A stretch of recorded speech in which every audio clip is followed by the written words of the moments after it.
For the past 3 weeks, ever since I slipped on soup in the church kitchen and had a very, very bad landing, from which you can see I am recovered, people have been coming up to me to confess. I think we're up to 4 people now who have told me that they are pretty sure they were the one who spilled the soup on the kitchen floor.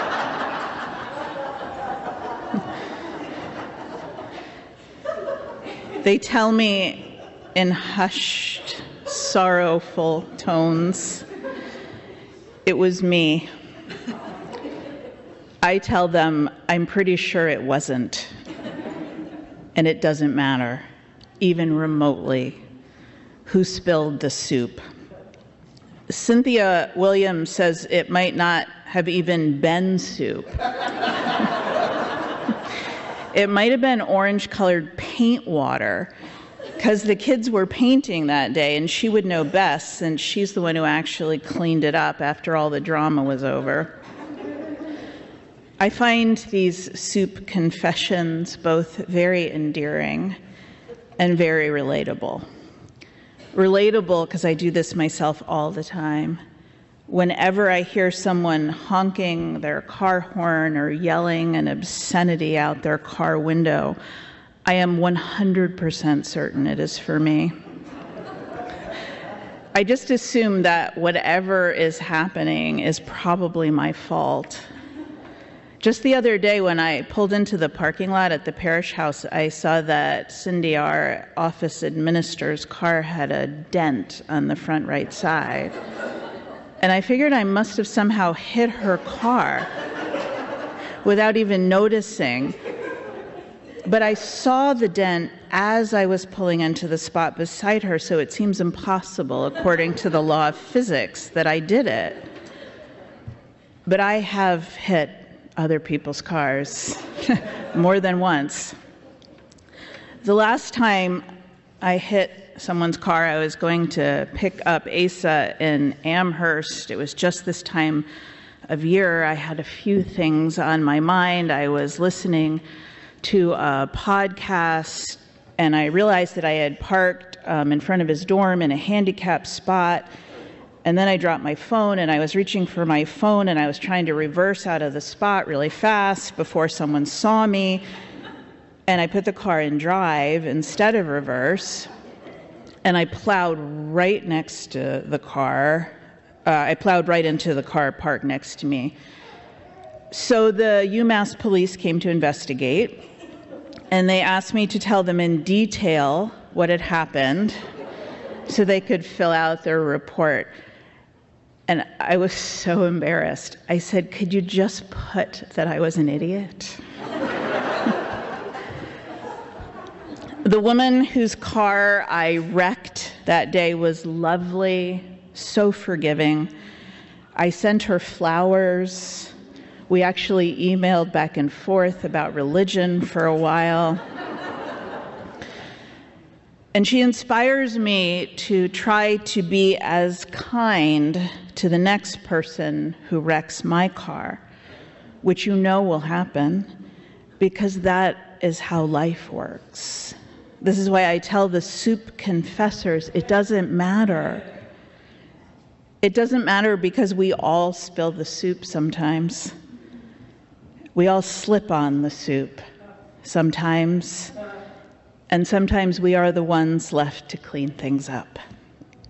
The soup incident reminded me of the Yom Kippur service in Judaism, the Day of Atonement, when the congregation recites all together a long prayer called simply the confession. You actually do it a few times over the 2 days of the holiday. And the prayer is this long litany of transgressions, one sin for every letter of the Hebrew alphabet, in fact. And together, in unison, everyone atones for every single one. Now, some of the transgressions the people confess to over those 2 days are pretty general. No doubt they cover a lot of us. Things like speaking badly of others or being less than 100% honest 100% of the time. But some of them are quite particular, you confess to giving bad advice to someone intentionally, or forcibly taking others' possessions even though you have paid for them, which seems oddly specific, and I don't even understand it. But everyone atones for everything, because it doesn't matter who did which thing. What matters is that as a community, we are collectively responsible. As a community, we have done all of these things and no doubt more. But as a community, we're also trying to do good.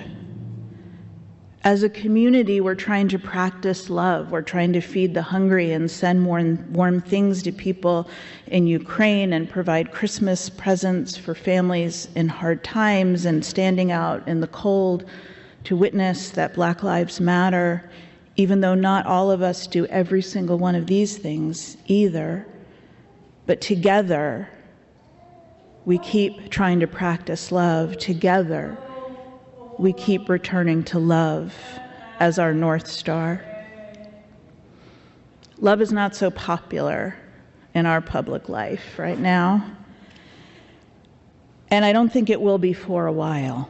So we're going to need to hold on to love and to nurture it and to practice it in all of the places and ways we can. And the love I'm talking about is not about feelings. Those are lovely when we have them. It's the kind of love that Donna and Allison have talked about this morning, the kind that goes into prisons to remind people of their own worth, the kind that finds its ways through the cracks in the walls, like one of those tiny green plants growing through an asphalt sidewalk. The kind of love that insists on making the circle larger, including more people in who we mean when we say we. It means being uncomfortable until we aren't. Valerie Kaur, the young lawyer and social justice advocate and writer and faith leader from the Sikh tradition, is one of the most important prophetic voices of our times, I believe. She has fought so hard for and won policy changes on multiple fronts for hate crimes and immigration detention and racial profiling, all of which will be endangered in the years ahead. I preached on her book a few years ago called See No Stranger. If you haven't read that book yet, please read it before January 20th, preferably. Kaur talks about revolutionary love, as Allison said, and by that she means love that refuses to name anyone an enemy. She calls them opponents, because an enemy is something fixed and permanent, and an opponent can shift and change.